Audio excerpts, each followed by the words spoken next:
Okay, ladies. I think we might be live. I'm gonna double check quickly over here. Now, if we are live, if you can see me and if you can hear me, comment a one down below just so that I can make sense. Right, comment just so I can make sure. Sorry, if you can hear me, if you can see me, comment a one down below just so that I can make sure. All right, and then we can get started. We've got a really cool topic today. Really cool topic. How to stay consistent with diet and nutrition no matter how busy you are. All right. Now, many of you are going to be watching this on the replay at some point in the future. If you are watching this on the replay, if you're watching the recording of this, comment replay down below. However, if you are, then we've actually got 13 watching live right now. If you are watching live, comment live down below. Now, you're going to watch me, you're going to see me refer to my phone quite a lot simply because if I don't look at my phone, I can't see the comments. And I assume you ladies are going to have some questions as we go through this. So if you do have questions, comment those down below. I don't want you to leave more confused than when you came. All right.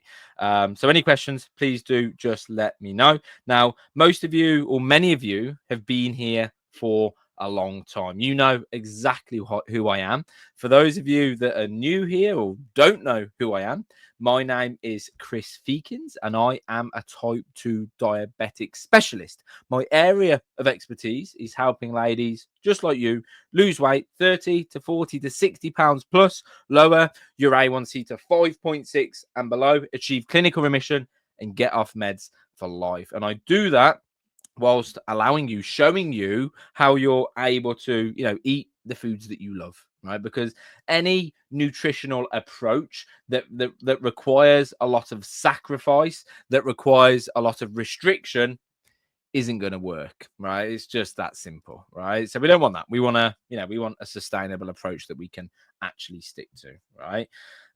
Cool.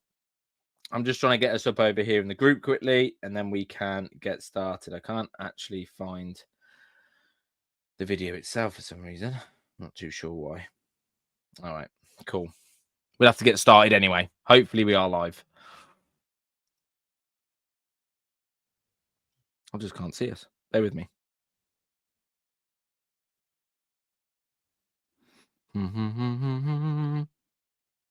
It's really unusual.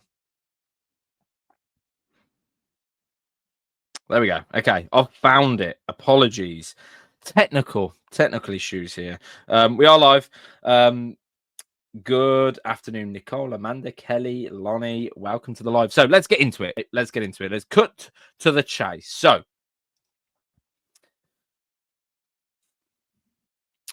how to stay consistent with diet and nutrition no matter how busy you are, even if you're exhausted, overwhelmed, and can't stick to a plan for more than a few days.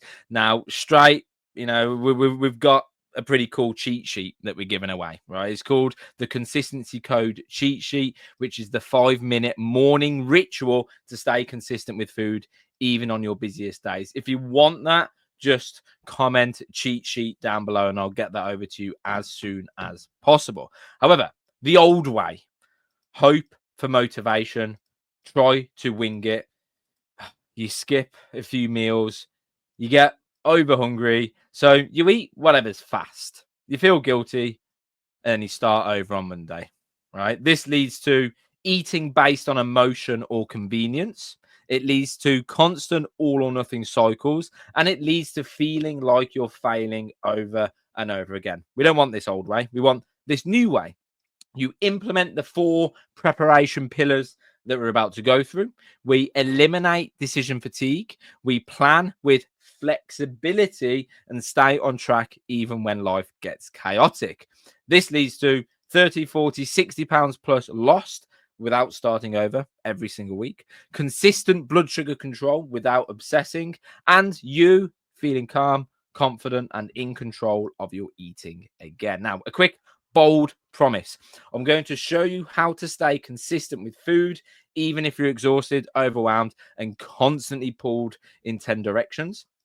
You'll learn a system that removes guesswork, fits into busy days, and actually works without needing more willpower. Willpower is finite, it comes and goes, right? We don't want to rely upon something that's inconsistent, unreliable, and comes and goes, right? Hundreds of my clients use this to stay on track, lose again 40 to 60 pounds plus, and achieve remission even when life is hectic. In fact, since I've been doing this, I've actually helped over 380 ladies lose a combined 14,000 pounds. That's an average of 40 pounds each. A pretty cool statistic, right?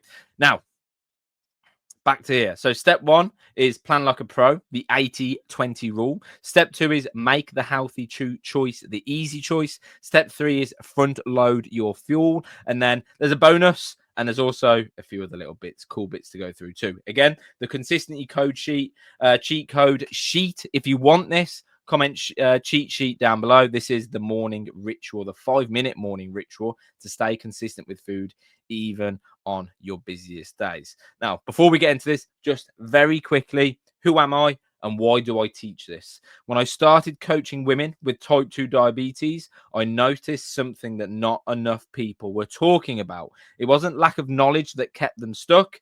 It wasn't laziness. It wasn't discipline. It was preparation.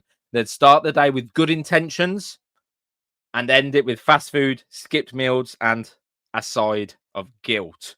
Why? Because no one taught them how to prepare for success in a real, doable way. So I built this system to fix that. And now it's helped hundreds of women take back control, stay consistent, and drop serious weight without having to just try harder, right? That's not advice that anyone wants to hear, right? That's not helpful. Now, why should you care? Because the cost of not solving this is huge. Every time you hit the drive-through because there's nothing prepared, every skipped meal that leads to a binge at 9 p.m., every week you start again because life got busy. It chips away at your confidence, your energy, your health. And slowly you start to believe, I just can't be consistent. I must not want it badly enough. And, I'll never get there. But the truth is, none of that is actually true, right? You don't need more willpower. You need a better, consistent and reliable, flexible plan. And this workshop, what we're about to walk you through, gives you that plan. So some quick mistakes to avoid, mistakes that keep you stuck. Trying to just wing it with meals instead of preparing ahead. Thinking prepping food has to take hours. It doesn't, and it shouldn't. If it does, then no, that's never going to work, right? Another mistake to avoid is skipping meals to save calories and then binging later. Logging meals after eating them, that can lead to issues if you do log what you eat. And thinking success means being perfect all of the time, right? These are all mistakes that we absolutely want to avoid. Now, here's the good news. None of these things, none of these are, is a personal failure. It's just a lack of strategy. So let's fix it. Now, we're going to go into step one. Before we do that, the magic you're looking for is in the work you are avoiding, right? No one is coming to save you. You have to save yourself, right? None of what we're about to go through is rocket science. It is dead simple, right? All of it is dead simple. And if you apply it, you're going to be more consistent. You're going to be able to consistently see the scales drop and see that A1C lower each time you go to the doctor's office, which I know that's all what you want, right? You want medications taken away. You don't want to be threatened with more and more medications, right? So the magic is in the work you are avoiding. So step one, plan like a pro. I call this the 80-20 rule. Most women try to be perfect, but perfection doesn't create consistency. Structure does, right? Structure does. Now, why does this matter? When your meals are mostly planned, you're not making food decisions based on emotions, cravings, or, exhaustion. Emotion, right? So what we want to do is we want to aim for 80% of our meals to be planned each week. Go to breakfasts, go to lunches, go to dinners. What that then leaves is 20% flexible for real life, dining out, cravings, social events. Right? We want to focus on consistency, not rigidity. All right. Want to focus on consistency, not rigidity. Okay. Cool. So, what I want you to do is write out 3 to 4 meals you can prep or just rotate for breakfast, lunch, and dinner that hit, your carb and calorie targets. You might not be counting your calories and carbs, but unfortunately, the reality is calories and carbs still count. Whether you count them or not, they still count. They still matter. If you ignore that, then unfortunately, nothing's going to happen. Nothing's going to change, right? So, so what I want you to do is at the start of the week, map out 3 to 4 go-to breakfasts, 3 to 4 go-to lunches, and 3 to 4 go-to dinners that fit in with your carb and calorie targets. Right? All of the ladies that we coach, they have calorie and carb targets. They don't all track what they eat, of course, because tracking what you eat doesn't suit everyone, but they all have a calorie and carb target. And because of that, whether they count them or not, they're consistently adhering to dietary goals, and they're consistently dropping weight, and their A1C is coming down too, right? So what you can do, I've given you just 3 pre-built day templates here. This is just to give you an idea, right? Work day routine: Greek yogurt and berries, a chicken wrap using, a Mission low carb wrap. Dinner, salmon and veg and sweet potato. That's really simple, right? An errands day, a weekend day, or a day off might be oatmeal and peanut butter. It might be a deli sandwich followed by a stir fry bowl for dinner, right? A social day might be egg muffins in the morning, protein bar, kind of lunchtime, and then, dine out meal for dinner, right? But we want to have 80% of these meals planned for. That then leaves 20% flexible, right? Does that make sense? Right? Comment step 1 if that makes total sense. If we, if we don't get any people commenting step 1, I'm going to assume that everyone's lost and everyone's stuck, and that makes absolutely no sense, which is not what we want. So comment step 1 down below if that does indeed make total sense. We've also got a bunch of people asking for the cheat sheet. Wow, loads of people. We'll get that to you as soon as possible. All right, cool. Comment step 1. Step 1. Lonnie, Evelyn, Karen, Donnie. Nice, awesome. I like it. Again, ladies, if you've got any questions as we go through this, please do just ask. All right, I don't want you to suffer in silence. Cool. All right. What I can also do, I've just thought of something actually. I've got a recipe book right now. In the past, we've actually sold this recipe book for $20. Right now, for you guys watching this, what I'm going to do, if you comment recipe book down below, I'll send it all to you for free. Right? I feel like that's going to fit in well with what we're talking about here, with trying to get planned, trying to get prepared, trying to think of meal ideas ahead of a new week. Sometimes we need a bit of inspiration for that. Right. So if you want that recipe book, it's got 100 recipes on it: breakfast, lunch, dinner, as well as fake out recipes, which are like takeout food, but at home versions. If you want that, comment recipe book down below. All right. I feel like that's gonna serve you guys well, considering what we're talking about here. All right. Cool. Step 2, make the healthy choice the easy choice. When healthy food takes effort and junk is convenient, guess what wins? Right, we all know the answer to that question. You don't need more discipline. You need to remove the friction. You need to remove the friction. You need to make the healthy choice the easy choice.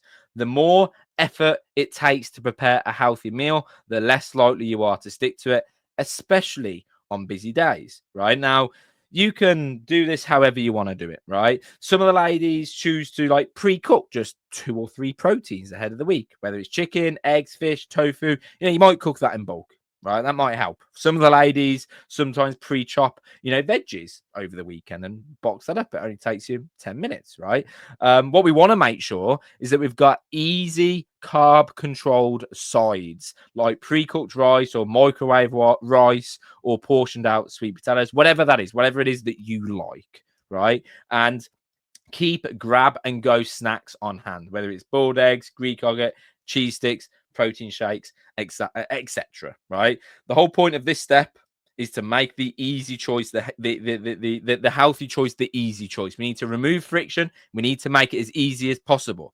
This ensures that when you're prepared, a balanced meal is, not many steps away from you. Right now, some ladies absolutely despise doing meal prep. Right, and that's fine. You haven't got to do meal prep. Right, you haven't got to spend, an hour and a half, an hour doing that. Absolutely not. If you want to, then do it. Right, what we're referring to here is making sure that you have the food that you need readily available when you need it. We need to make sure that the meals that we have, late at night, at dinner time is what I mean, that they're not meals that require 45 minutes of cooking time and 15 different ingredients. So that's not going to work for most. If you love cooking and that's your time to chill, then great. But for 90% of people, that's not the case. You just need easy and quick meals, right? Easy and quick meals. And that's why I think this recipe book is probably going to be quite helpful. So again, if you want that, comment recipe book down below. So yeah, cool.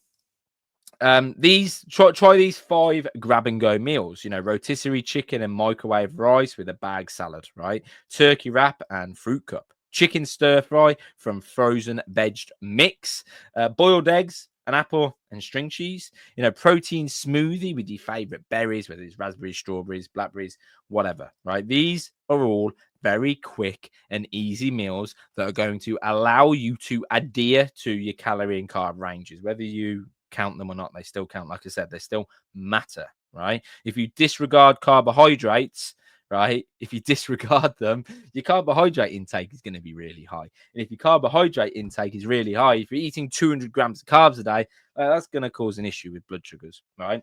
If you're not addressing calories in any way, shape, or form, then unfortunately your calories are going to be too high, and you're going to get to the end of the month and weight loss is going to be 0-0, right? So we need to address it somehow, right? Does that make sense? Does this step here, step 2, make sense? If it does, comment step 2 down below, right? If you've got questions, you know what to do. Now is your time. I'm going to check the comments quick to see if there's anything coming in. But yeah, comment step 2 down below if that makes total sense. And like, this is everything that we're talking about here is like a bit of molding clay, right? These steps that we're talking about can be molded to suit you. And that's very important, right? Because what suits you isn't going to suit Jill, and what suits Jill isn't going to suit Susan, right? So we need to make sure it suits you. We need to make the approach, the system, the steps suit you, not the other way around. Otherwise, it's just, this is not going to work, right? It's just not going to work. Step 2, Amanda, Kelly, great, fantastic, awesome. I like it. All right, let's get back to it.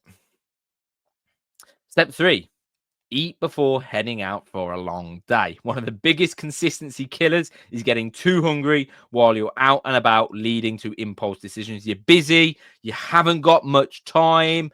So guess what happens, right? You skip food before leaving, you get over hungry, you buy a high carb, high calorie meal on the go, you get takeout, whatever, right? That's the example that we want to skip. Instead, we want to eat before leaving, we want to stay full, and we want to stick to our plan far more effortlessly, right?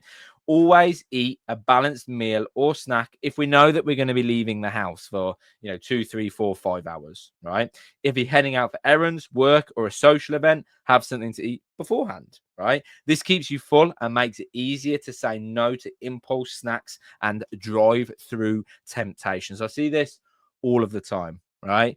I could be questioning and going through, why we might have overconsumed, and it was like, Chris, I overconsumed. Calories and carbs were high, blood sugars were out of control because I was out all day and I was busy. That's fine. You're going to have those moments. We just simply need to make sure that we are prepared for those moments, right? We just need to prepare for those moments. It's all right. Okay. Cool. Yeah. So prep 2, leaving the house, snacks tonight, right? So almonds, string cheese, cucumber slices, rice cakes, some peanut butter, and a boiled egg, right? Leaving the house snacks, right? Things that we can take with us or things that we can have before we go out. Something that's going to keep us satiated for longer so that we're not, again, going through that drive-through. I mean, you can go through the drive-through and lose weight and lower your A1C. Of course you can, right? That then kind of refers back to what we were talking about up here with the 80-20 rule, right? Leave 20% flexible. However, if it's unplanned for and if it happens all of the time, if you're constantly reaching for convenient foods, unfortunately, you're going to be constantly over consuming. It's just the way it is. Convenient, easy food is calorie dense and carb dense. And if you're always reaching for it, unfortunately, you're going to be over consuming both of those things. And progress isn't going to happen, right? Dead simple. Step 3, eat before heading out for a long day. Sounds simple, but it's the step that so many people skip. Step 3, makes sense, ladies. Comment step 3 down below, just so I can make sure that we're not confused and lost. I'm going to make sure we've not got any questions that I've missed. Whilst I do that again, just comment step 3 just to make sure. Loads of people are asking for the recipe book.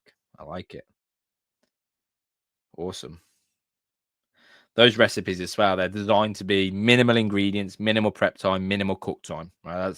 That's how we should be planning our dinner meals, right? Again, unless you love cooking, which isn't the case for most people, right? Okay, all right. So step 4, front load your fuel. Most women undereat all day, then wonder why they binge at night, right? Trying to be good all day just sets you up to lose control later if you're overly restrictive. Your body needs fuel earlier. So, what do we want to do? We want to eat. Hang on, what's going on here? We've got a bit of a sorry. So, what this refers to is we don't want to be in a position where we're skipping breakfast, skipping lunch, and then driving home, right? And we're starving, we're hungry. So we pull into the drive-through in McDonald's, right? Or we get home, you step through the doors and you raid the fridge and the cupboards. We don't want that either. Or you're cooking dinner and you're so hungry, you're picking as you go simply because you skipped lunch. So that's what we're referring to when we refer to front load your fuel, right? Some people skip breakfast and that's okay. That's intermittent fasting. That's not going to be the end of the world. But the biggest problem I see is people skipping lunch. If you skip lunch, the likelihood of you getting over hungry, starving, and therefore making poor choices is going to be massively increased. Massively increased, right? Not only does skipping lunch increase the likelihood of over consuming on your way home or when you walk through the doors, it also increases your likelihood of binging after dinner, right? 8, 9, 10 p.m. One of the biggest causes of binges late on in the evening is also not eating enough earlier on in the day. So front load your fuel. Skipping breakfast is okay, right? If it suits, right? If it suits, is okay. That's just called intermittent fasting. There's some benefits to intermittent fasting, but what we don't want to do is skip lunch. Absolutely not, right? Absolutely not, right? Tomorrow, eat a full breakfast and lunch and watch how your cravings vanish at night, right? These are just really random examples, right? At 8 a.m., protein oats and berries. At 12 p.m., tuna wrap and salad. At 3 p.m., apple and almonds, right? We do not want to be skipping meals and food earlier on in the day, especially around lunchtime, right? Take this as your warning. If you skip lunchtime, you're going to cause some issues further down the road, right? Set an alarm on your phone, right? That helps most people. Set an alarm on your phone, right? And I actually go into some of this on the consistency code cheat sheet. Right, I go into this in more detail. There's a morning checklist that takes 5 minutes on that consistency code cheat sheet. If you haven't asked for that yet, comment cheat sheet down below and I'll send it to you. All right. Step 4, front load your fuel. Don't skip lunch. Make sense? Something easy. Doesn't have to require much time. Right? It doesn't have to require much time. Even a protein shake for lunch is infinitely better than nothing for lunch. And a protein shake takes 30 seconds to consume, right? 30 seconds. So no one's got any reason or excuse to be too busy to consume lunch, right? It just doesn't happen, right? Doesn't happen. You've got time. right? Protein shake is infinitely better than nothing. Obviously, we'd rather eat something a bit more substantial than just a protein shake. But if that's all you've got time for, then fine. Protein shake it is, right? Cool. We've got Valerie, step 4. Nice. All right. Now, step 5. These are the bonus ones now. Step 5 is use a thorough grocery list, right? A thorough grocery list. Let's make this bigger so we can see it. There we go. Ever walked into the grocery store without a plan, only to leave with a cart full of random foods and not even a full week's worth of shopping? Right? What we want to do is create a detailed grocery list before shopping so you only buy what aligns with your goals and what you actually need. What we don't want to do is, get to Thursday and you open the fridge, you open the cupboards, and there's not even a full meal in there because you didn't write a thorough grocery list involving everything that you need, right? That's going to lead to inconsistencies. That's going to lead to you reaching for what's easy. And again, the likelihood of you over consuming, right? We don't want that, right? So we need to make sure we write a thorough grocery list so that we get everything that we need, right? But also so we're not walking out with things that we don't need. Avoiding impulse purchases as well. We want to. This is something to remember. We've all done this. Who's gone grocery shopping hungry before? Terrible idea. We want to avoid impulse purchases by eating before shopping. Never shop hungry. We've all done that. I've done that. I've walked around the grocery store salivating at absolutely everything. Everything looks amazing because I haven't eaten before I've gone and I'm hungry, right? And you walk out with a load of junk. We've all been there. We've all been there. All right. Want to avoid that. If it's not in your house, you won't eat it. So make sure your grocery list sets you up for success, right? So what we want to do is, at some point over the weekend, open your fridge and pantry, write down what you already have, highlight missing proteins, carbs, and veg, and build your list from that. Dead simple, right? This shouldn't take you any longer than quite literally a few minutes, right? Not only is going to cost you a few minutes of time in order to save you lots of minutes later on, right? Lots of minutes later on, right? Makes sense? Step 5, make sure we're writing a thorough grocery list to stay on track, right? And avoid impulse purchases by eating, by shopping hungry. That's not a good move. I think we can all agree on that, right? Step 5, if that makes total sense. We've got a bonus. We've got a few of the little bits to go through. Amanda, every time. Yeah. Listen, we've all been there. We're all guilty of that. Right? We're all guilty of that. Okay. All right. Now, this is another bonus, right? Some people track what they eat. Some people don't. If you do, pre-log before you eat. Logging your food after you eat is like checking your budget after the shopping trip. Right? Most people don't go over their targets on purpose. They just don't realize how fast it adds up. So log your meals in MyFitnessPal before the day starts. Adjust foods and portions until you hit your targets and use it like a roadmap, not like some form of punishment, right? Spend 5 minutes each night pre-logging tomorrow's meals. You'll sleep better knowing the plan is set. Right? All you have to do is follow that plan the next day, right? Might it change? Yeah, of course it might. That's life, right? Life isn't just a straight path. It meanders like a river, right? And sometimes you might pre-track what you think you're going to eat. And then guess what? You don't eat it because something happens. That's life, right? However, 85% of the time, you're going to be able to stick to it. You don't get to 5 p.m. and think, what can I eat? You already know what you're going to be eating because you wrote a thorough grocery list and you've already tracked it in there ahead of time. And you already know it fits into your dietary goals of calories, carbs, and protein or whatever goals you've got set. Right. So spend 5 minutes each night pre-logging tomorrow's meals. If you've never tracked before, right, or if you're not tracking right now, I haven't tracked for a long time, I would recommend everyone for a month, heck, 3 weeks, 2 weeks, even 1 week, track what you eat accurately, weigh and measure your food, and it's going to be eye-opening how much more food you're eating than you thought you were. Right? As you start to track food, it is humbling. Everyone eats more food than what they think they are, right?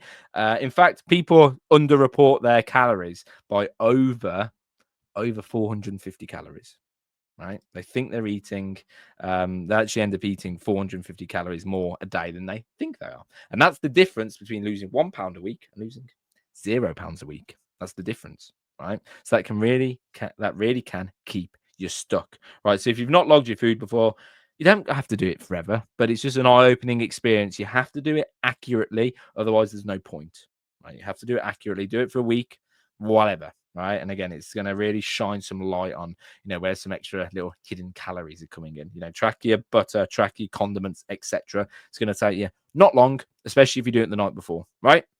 Cool. All right.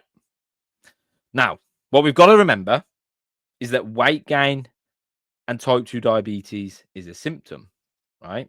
It's a symptom. Some of you might not have looked at it this way before, right? But weight gain and type 2 diabetes is a symptom. It's different for everyone. You're all different. But a few examples would be lack of time, lack of preparation, putting other people first and you last, emotional eating, stress, how we manage stress and emotion, lack of self-belief, negative self-talk, cycles of emotional eating. These things dictate every choice that you make, right? They dictate every choice that you make, and every choice has got an outcome. That's the way life works, right? And the outcome is where we are. So if we want to change the outcome, if we want to change the symptom, if we want to lose the weight and achieve remission with our type 2 diabetes, we've got to address the reason why we gain the weight in the first place. And it's going to be different for all of you, but it's going to be any one of those things that we spoke about: lack of time, lack of preparation, emotional eating, putting other people first and you last, lack of self-belief, whatever, late night snacking, cravings. It's going to be one or many of those things. So what we have to do is we have to address them with a solution, with a strategy to overcoming it, so that it's no longer a problem. Because unless we address the catalyst, we repeat the same patterns of behavior. And if you repeat the same patterns of behavior, nothing changes. You might see short-term success, but you're never going to see long-term success if you do not address the catalyst. Diet and nutrition is very important, right? And it's why, and it's got to be flexible, which is why I show the ladies we coach how we're able to include all of the foods that we love. However, diet and nutrition is a surface level problem, right? What's underneath that is the real problem. And there's nothing wrong with you. You're not broken. It's just called human behavior. Unless we apply strategies to overcoming these patterns of behavior, you're going to keep repeating them. And if you keep repeating them, the symptom is going to prevail. The symptom is going to continue over and over again. The same 10 to 20 pounds in a cycle. A1C not moving. We don't want that. All right, so we need to make sure we address these things that we're talking about here today, as well as any of those other examples that I just used. Right. So a quick summary and action plan. To stay consistent with food, you don't need a stricter plan. You need a flexible meal structure, 80-20 rule, pre-log days that reduce decision fatigue. I'll give it a go. Prepped meals and smart grocery lists, and a front-loaded day that keeps you full and balanced. Skipping lunch, big no-no, right? Small prep, big payoff. This is how real women win, right? Now, if you want some support making any of this stick, right? If any of this resonated with you and you're thinking, I don't want to just, learn about this, I want, support actually living it out, then obviously you're gonna love what's coming, right? The diabetes inner circle is where we go deeper. This is where real change happens inside of a tight-knit community of people who get it, guided by a system that actually works, right? Right now, we're full, right? You can't join right now, but we are opening the doors soon. And if you want to be first to know when that happens, just comment IC for inner circle below, and I'll make sure you're the first to hear when we do open up, right? No pressure, just an open invite if your gut says yes. All right. So comment IC down below. We mentioned the recipe book. If you haven't commented recipe book yet, comment that down below. Don't comment it multiple times though. Comment recipe book down below. Either me, either I, or Brody will get that to you as soon as possible. If you want the consistency code cheat sheet, the 5-minute morning ritual to stay consistent with food, a little checklist to follow, then comment cheat sheet down below and we'll get that over to you as well. Right now, have any of you ladies got any questions? If any of you ladies got any questions about anything whatsoever before we kind of wrap this up, I want to leave some time for a bit of a Q&A. All right. So we'll keep this going for a minute or two. If there's no questions, that's fine too. But I've got a video of me up here, which is us live, and the comments down below. So if you've got any questions, now's your time. If we don't get any in the next 30 seconds, we'll just wrap it up anyway. All right. I hope you found this helpful. If you did find it helpful, comment helpful down below. All right. There's obviously going to be a recording of this, and this actual workshop itself, now this written workshop that you're looking at here, right, this whole thing, you can actually get a copy of this to print it out and do whatever you want to do with it, right? If you want that as well, comment print out. Let's just put it all below so no one gets missed. Let's just make sure no one misses. Everyone gets what they want. So if you comment print out down below, I'll make sure that, again, either Brody and I, when this is finished processing, we'll put it up and I'll send you everything as well. I'll send you the recording and the everything else that this document itself. All right. Like I said, we are closed right now, but if you would like to hear more about when we do open up, which will be soon, all you have to do is comment in a circle down below. All right. We do operate on an invite only basis, right? There's no button that you can just click to join. And the reason why is because all of the ladies that I coach, they're all protected by a guarantee that if they don't achieve their goals in our 6 months together, I coach them for free until they do. Right now, that's great for you because it removes all risk. What it does mean is that I adopt the risk. So before we ever work together, we spend a bit of time just chatting and going through different things. All right. And if we do chat, it's just you and I grabbing a water or a cup of coffee and just having a chat, just like you would with a friend. Right. There's no committing to anything. It's just a chat. Dead simple. All right. Let me check my messages quickly, my comments, to see if anyone had anything. Looks like we don't have any questions. Nicole commented, "I see." Yeah, Nicole, I'll let you know ASAP. We do have a scholarship announcement to be making very soon, so look out for that. All right. Jennifer, I usually do not like recipe books because the bulk amount of books do not have the foods I will like. Can you say some of the foods in the book? Honestly, there are so many different types of foods. It's very, very, very varied, right? So the best thing for me to do would just be to send that over to you. I assume you've commented recipe down below. Lots of people have commented printout, so you can actually get a copy. All right. Evelyn, I've heard that oatmeal is not good for diabetes. Nah, listen, you can eat no food in isolation on its own is a bad thing. That just doesn't exist, right? What makes any food potentially harmful is the amount of it you eat, how often you eat it, and what else you eat, right? Whether it's oatmeal or a Snickers bar, right? Whether it's a donut, right? One donut is not harmful. 3 donuts in one day is, right? That's portion, right? One donut is not harmful, but a donut every single day might be or will be, right? And that's frequency. And one donut is fine, but having a donut for breakfast, then a McDonald's for lunch, and then pasta for dinner, that's balance. That's probably not going to work. That's imbalanced, right? So anyone that tells you like a food in isolation is a bad thing, that's just an absolute load of rubbish. They just don't understand nutrition, right? No food in isolation on its own is bad. What matters is portion, how much of it you eat, frequency, how often you eat it, and then balance what else you eat that day or that week.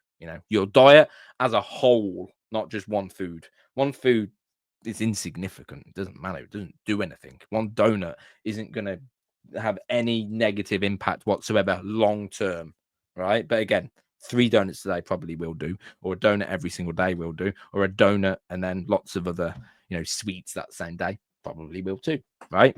But yeah, I hope that makes sense. Cool.